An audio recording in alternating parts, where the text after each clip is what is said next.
Why is reflection and strengthening and elevating our leadership? Why do you believe that the reflection part is such an essential part of growth? Oh my goodness.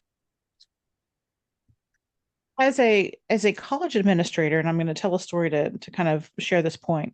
As a college administrator, when students come in for the first time, you ask them, what do you want to do with your life? Because you've got to pick your classes. And they tend to have these ideas of what they want to do. But the ideas that they share, you're not sure if it's their ideas or if it's their parents or their grandparents or their friends or somebody else.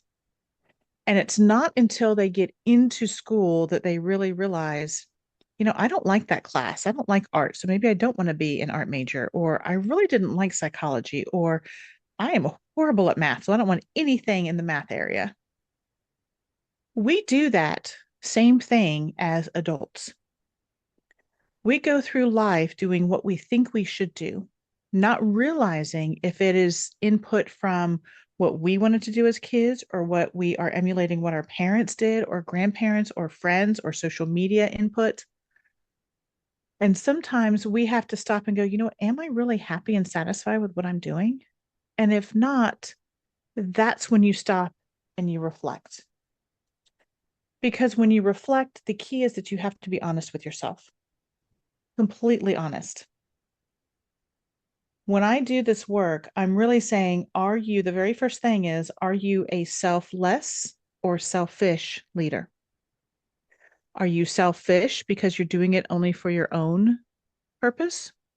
Or are you selfless that you're meant to serve others and support others? That's the very first thing that you have to determine.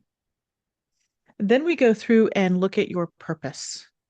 What is your purpose? What is your passion? What is something you'd be willing to do even if you didn't get a dollar for doing it? What is something you wake up excited to do?